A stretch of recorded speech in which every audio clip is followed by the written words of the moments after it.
Kuha sang CCTV sa salakyan nga posible nagasunod sa salakyan ni Claire Diergos antes ini gin-abandona, isa sa ginatutukan sa investigasyon sang kapulisan. Samtang pila ka persons of interest nakuhaan na sang statement sang Santa Barbara Police. Si John Sala nakatutok.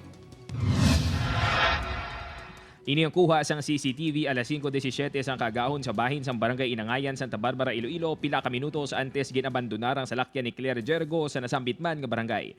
Makita sa video nga naguntat sa atubang sang entrance sang isa ka subdivision ang salakyan sang biktima. Mati-unti-o nagblink ang suga sang salakyan sini.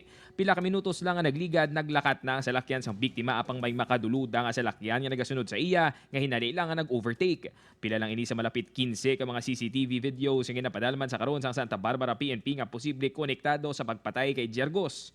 Iga present na sa aton nga special investigation team karon sa hapon ang tanan ina mga footages nga nag-gather naton. Kag pag-anila i-analyze ina sa aton nga team para at least makakam up kita sang conclusion.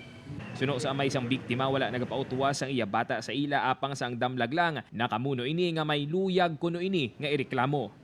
Hambal ya kay mamaya nga do may ireklamo sa kuno sa barangay.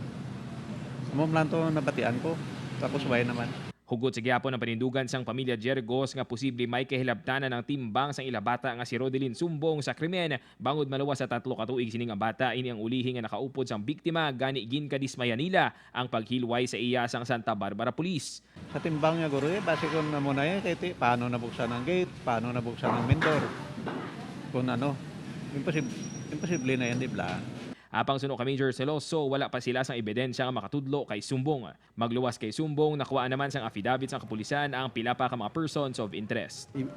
Iba no nga mga possible na may nakatuan kita, may na istorya kita, kag ang iban dira na ginapangita pa naton.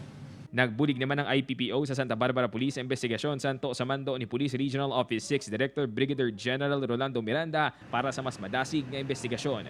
Samtang gindala na sining hapon sang pamilya Diergos ang bangkay ni Claire sa ilang lugar sa Buena Vista, Guimaras, kag natala ng ilubong sa masunod nga Domingo. Upod kay Sililo Rinduque, John Sala, Buena, Western Visayas.